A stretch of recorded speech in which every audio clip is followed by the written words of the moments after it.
ಅಂದ್ರೆ ಪುನೀತ್ ಈ ಪ್ರಕರಣಕ್ಕೆ ಸಂಬಂಧಪಟ್ಟಂತೆ ಈಗ ಗೋಲ್ಡನ್ ಅವರ್ ಅಂತ ಇರುತ್ತೆ. ಪೊಲೀಸರಿಗೆ ಇಮಿಡಿಯೇಟ್ಲಿ ಏನು ಅಲ್ಲಿ ಮ್ಯಾನೇಜರ್ ಆಗಿರ್ಬೋದು ಸಿಬ್ಬಂದಿಗಳು ಮಾಹಿತಿ ಕೊಟ್ಟ ತಕ್ಷಣ ನಾಕಾಬಂದಿಯನ್ನು ಹಾಕೋದು ಅಥವಾ ಕಂಪ್ಲೀಟ್ ಆಗಿ ಅಂದ್ರೆ ಆ ಕ್ಷಣಕ್ಕೆ ಪೊಲೀಸರು ಅಲರ್ಟ್ ಆಗಿ ಅವ್ರನ್ನ ಚೇಂಜ್ ಮಾಡೋದು, ಅಂದ್ರೆ ಸುಳಿವನ್ನ ಆಧರಿಸಿ ಚೇಂಜ್ ಮಾಡೋದು, ಈ ರೀತಿಯಾದಂತಹ ಪ್ರಯತ್ನಗಳು ಆಲ್ರೆಡಿ ಆರಂಭ ಆಗಿರ್ಬೋದಾ? ಈ ಒಂದು ಪ್ರಕರಣವನ್ನ ಬೇಯಿಸೋದ್ರಲ್ಲಿ ಎಷ್ಟು ಸಮಯವನ್ನು ತೆಗೆದುಕೊಳ್ಬಹುದು ಅಂತ ಈಗ ಬಂದಿರುವಂತಹ ಮಾಹಿತಿ ನೋಡೋದಾದ್ರೆ?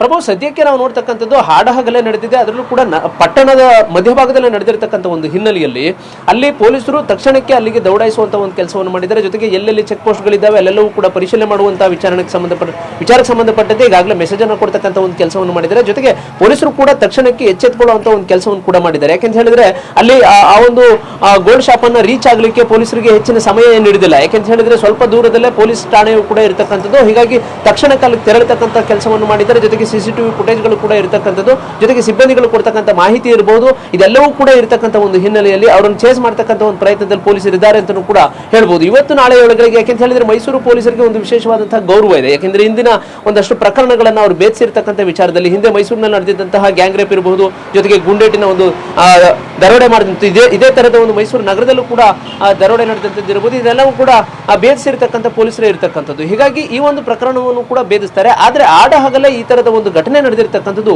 ಎಲ್ಲ ಒಂದು ಕಡೆ ಇಡೀ ಮೈಸೂರು ಜಿಲ್ಲೆಯನ್ನೇ ಬೆಚ್ಚಿ ಬೀಳಿಸಿದೆ. ಯಾಕೆಂತ ಹೇಳಿದ್ರೆ ಎಲ್ಲ ಸುಸಜ್ಜಿತವಾಗಿ ಸಿಸಿಟಿವಿ ಕ್ಯಾಮ್ರಾಗಳಿರ್ತಾರೆ, ಜೊತೆಗೆ ಗ್ರಾಹಕರು ಇರ್ತಾರೆ, ಅಲ್ಲಿ ಉತ್ತಮವಾದಂತಹ ವ್ಯವಸ್ಥೆ ಇರತಕ್ಕಂಥ ಒಂದು ಸ್ಕೈ ಗೋಲ್ಡ್ಸ್ ಅಂಡ್ ಡೈಮಂಡ್ಸ್ ಅನ್ನೋ ಒಂದು ಅಂಗಡಿಗೆ ಹಾಡಹಗಲೇ 5 ಜನ ಮುಸುಗುಧಾರಿಗಳು ನುಗ್ತಾರೆ ಅಂದ್ರೆ ಎಷ್ಟರ ಮಟ್ಟಿಗೆ ಪೊಲೀಸರ ಭಯ ಇದೆಯಾ ಅನ್ನೋ ಒಂದು ಪ್ರಶ್ನೆ ಬರುತ್ತೆ. ಯಾಕೆಂತ ಹೇಳಿದ್ರೆ ಹಾಡಹಗಲೇ ನುಗ್ಗಿ ಸುಮಾರು 4-5 ಕೋಟಿ ಬೆಲೆ ಬಾಳುವಂತಹ ಚಿನ್ನಾಭರಣಗಳನ್ನ ದರೋಡೆ ಮಾಡ್ತಾರೆ ಅಂತ ಅನ್ನೋ ಒಂದು ಘಟನೆಯನ್ನ ನೋಡಿದಂತಹ ಸಂದರ್ಭದಲ್ಲಿ ಸದ್ಯಕ್ಕೆ ಹುಣಸೂರು ಪಟ್ಟಣ ಪೊಲೀಸರು ಈ ಒಂದು ದರೋಡೆಕೋರರನ್ನ ಪತ್ತೆ ಹಚ್ಚಲಿಕ್ಕೆ ಈಗ ಮುಂದಾಗಿರ್ತಕ್ಕಂಥದ್ದು. ಪ್ರಭು, ಥ್ಯಾಂಕ್ ಯು ಪುನೀತ್ ಮಾಹಿತಿಗಾಗಿ.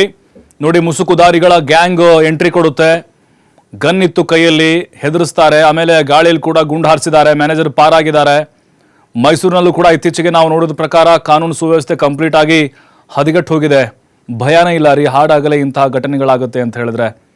ನೋಡಿ, ಈ ದರೋಡೆಕೋರರು ಎಲ್ಲಿವರು ಬಹುಶಃ ನಮಗನಿಸ್ತಾ ಇದೆ ಹೊರ ರಾಜ್ಯದವರು ಇರ್ಬೋದು ಅಂತ. ಯಾಕಂದ್ರೆ ಇಲ್ಲಿ ದರೋಡೆಗಳು ದೊಡ್ಡ ಮಟ್ಟದಲ್ಲಿ 4-5 ಕೋಟಿ ಅಥವಾ 10 ಕೋಟಿ ಮೇಲೆ ಏನಾದರೂ ಈ ಕೇಸಸ್ಗಳು ನಾವು ಹಿಸ್ಟ್ರಿ ತೆಗೆದು ನೋಡಿದ್ರೆ ಅವರು ಪಕ್ಕದ ರಾಜ್ಯದವರಾಗಿರ್ತಾರೆ ಅಥವಾ ಅಲ್ಲೇ ಲೋಕಲ್ ಆಗಿರ್ತಾರೆ. ಹಾಗಾಗಿ ಎಲ್ಲವನ್ನೂ ಕೂಡ ಇವರು ವಾಚ್ ಮಾಡಿ ಬಹಳ ದಿನಗಳಿಂದ ಈ ಒಂದು ಜ್ಯುವೆಲರಿ ಶಾಪ್ ಸುತ್ತಮುತ್ತ ಸೆಕ್ಯೂರಿಟಿ ಹೇಗಿರುತ್ತೆ, ಯಾವಾಗ ಇವರು ಬಾಗಿಲು ಓಪನ್ ಮಾಡ್ತಾರೆ, ಎಷ್ಟು ಸಿಬ್ಬಂದಿ ಇರ್ತಾರೆ, ಹೇಗೆ ಎಲ್ಲಿ ಎಂಟ್ರಿ ಕೊಡಬೇಕು, ಇದೆಲ್ಲವನ್ನ ಪಕ್ಕಾ ಪ್ಲಾನ್ ಮಾಡಿಕೊಂಡು ಇವರು ಅಲ್ಲಿ ದಾಳಿಯನ್ನ ಮಾಡಿದ್ದಾರೆ. ಜೊತೆಗೆ ಬೈಕ್ನಲ್ಲಿ ಬಂದಿದ್ದಾರೆ. ಕಾರ್ನಲ್ಲಿ ಬಂದರೆ ಮತ್ತೆ ಅದು ಗೊತ್ತಾಗುತ್ತೆ. ಆಮೇಲೆ ಅಲ್ಲಿ ಎಲ್ಲಾದರೂ ಟೋಲ್ಗಳಲ್ಲಿ ಅವ್ರನ್ನ ತಡೆ ಹಿಡಿಬೋದು, ನಾಕಾಬಂದಿಯನ್ನು ಹಾಕ್ಬೋದು ಅನ್ನುವಂಥ ಆ ಒಂದು ಸ್ಟ್ರಾಟಜಿನ ಇಟ್ಕೊಂಡು ಇವರು ಬೈಕ್ನಲ್ಲೇ ಬಂದಿದ್ದಾರೆ. ಖಂಡಿತವಾಗಲೂ ಮೈಸೂರು ಪೊಲೀಸರು ಈ ಪ್ರಕರಣವನ್ನ ಆದಷ್ಟು ಬೇಗ ಭೇದಿಸ್ತಾರೆ. ಸ್ವಲ್ಪ ಟೈಮ್ ಹಿಡಿಯುತ್ತೆ, ಯಾಕಂದರೆ ಮುಸುಕು ಹಾಕೊಂಡು ಬಂದಿದ್ದಾರೆ, ಮುಖ ಕಾಣಿಸೋದಿಲ್ಲ, ಅಂದರೆ ಸಾಕ್ಷಿಗಳನ್ನು ನಾಶ ಮಾಡಲಿಕ್ಕೆ. ಅವನೇನೋ ಒಂದು ಹೆಲ್ಮೆಟ್ ಬಿಟ್ಟು ಹೋಗಿದ್ದಾನೆ, ಹೆಲ್ಮೆಟ್ ಆಧಾರದ ಮೇಲೆ ಕಳ್ಳರನ್ನು ಕೂಡ ಪತ್ತೆ ಹಚ್ಚಿದಂಥ ಉದಾಹರಣೆಗಳು ಸಾಕಷ್ಟಿದ್ದಾವೆ. ಈಗ ಆ ನಂಬರ್ ಪ್ಲೇಟ್ ಏನಿದೆ, ಅವರು ಹೋಗಿರುವಂಥ ಮಾರ್ಗಗಳೆಲ್ಲವನ್ನೂ ಕೂಡ CCTV ಫುಟೇಜ್ಗಳನ್ನು ಚೆಕ್ ಮಾಡ್ತಾರೆ. ಅದಾದಮೇಲೆ ಅದರ ಆಧಾರದ ಮೇಲೆ ಪೊಲೀಸರು ಅವ್ರನ್ನ ಕೆಡ್ಡಾಗಿ ಕೆಡುವಂತಹ ಕೆಲಸಕ್ಕೆ ಮುಂದಾಗ್ತಾರೆ.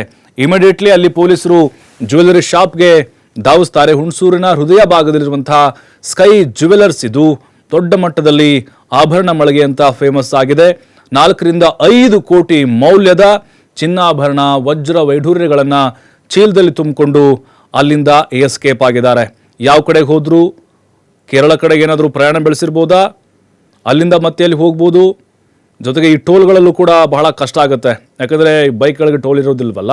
ಕಾರ್ ಆಗಿದ್ರೆ ಎಲ್ಲವನ್ನು ಕೂಡ ತಪಾಸಣೆ ಮಾಡ್ತಾ ಇದ್ರು. ಈಗ ಪೊಲೀಸರಿಗೂ ಕೂಡ ಆರಂಭದಲ್ಲಿ ಸ್ವಲ್ಪ ಕ್ರಿಟಿಕಲ್ ಆಗುತ್ತೆ, ಇದು ಸವಾಲ್ ಅಂತ ಅನಿಸುತ್ತೆ.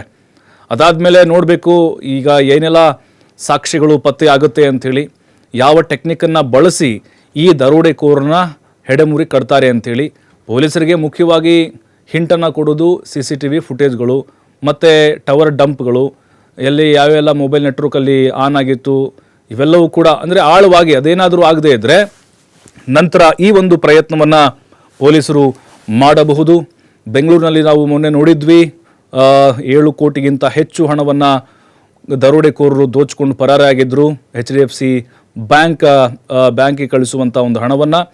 ಅದಾದ ನಂತರ ನಡೆದಿರುವಂಥ ಮತ್ತೊಂದು ಬಹುದೊಡ್ಡ ದರೋಡೆ ಕೇಸ್ ಇದು.